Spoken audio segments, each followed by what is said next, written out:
Our first goal of the weekend is the safety of our family and our residents.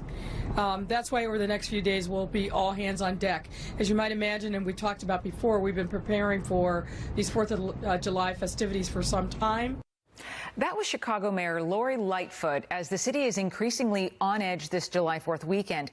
At least 4 people reportedly killed, 33 others injured in shootings across Chicago since the start of the holiday. Also, a fight breaking out at the 4th of July fireworks show last night. Police say 3 people were stabbed and more than a dozen others injured in a stampede. Steve Rogers is a former member of the FBI Joint Terrorism Task Force and retired lieutenant detective for the Nutley, New Jersey Police Department. Thank you so much for being here. Really appreciate it. Pleasure to be here. What's going on in Chicago? Well, forever we have been talking about the violence in Chicago, and there's a multifaceted approach to solve their problems, and law enforcement practitioners nationwide agree with this. One, the courts have to get tough. I would venture to say most of the people committing this violence are repeat offenders. They need to be put away for a very long time. Secondly, saturation policing, directive patrols. You've got to saturate the areas where all the violence is, not for 2 weeks, but for a year. And thirdly, you got to give the police the tools they need to do their job. And then on holiday weekends, I mean, we see a lot of activity in a lot of different cities, but Chicago in particular seems to have been pretty tough. I want to show you just this weekend. Let's take a look at some of the numbers. Chicago and July 4th weekend violence here. We have 33 people shot, at least 4 killed. Last year, it was 7 people were wounded in multiple shootings across the city. In 2017, 101 people shot. So the numbers fluctuate a bit, but it still shows a pretty scary trend when you're talking about a holiday weekend in Chicago. Well, sure it does. Now, compare that to the city of New York. Relatively safe. There's no violence here like you have in Chicago because the policing methodologies here are quite different. And the difference is what I articulated to you earlier, the saturation of police in areas that there would be a propensity for high crime.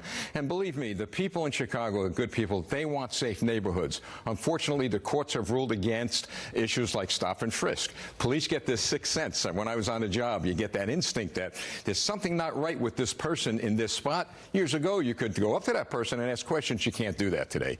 And you know what? The result is what we're seeing happen in Chicago. Is there a political will to fix this?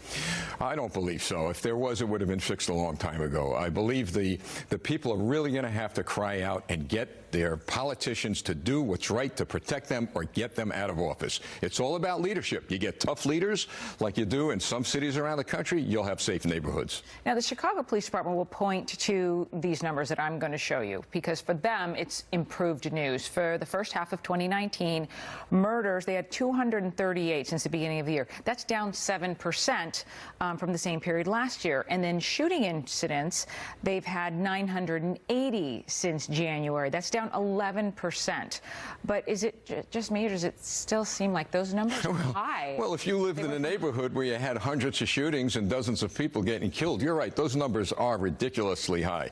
The fact of the matter is, to solve the problem, you need that multifaceted approach. The judges need to send bad people to prison for a long time. You need the police presence heavily in areas for at least a year, in these areas where there's violence, and give the police the tools they need to do their job. The cops do a great job, but they need the leadership to tell them to go out and do what you must do at all costs, do what you must do to keep the people safe. Chicago police are in the spotlight quite a bit, but not always for the right reasons. Right now, there's just been a tremendous amount of criticism about law enforcement there when you talk about the Jussie Smollett case and the way that the department has handled it. I mean, do they have the capacity to handle this? Well, I would say this. That has really nothing to do with the street cops. Those are the foot soldiers out there. This was a prosecutor that won a ride. This is politics, as you said. This is all politics. So the cops out on the street in Chicago are probably some of the best in the country, and I feel for them because I know they want to go out and protect the people, but when you have political interference like that, look what happens. But They are not tarnishing the badge. They are honoring the badge.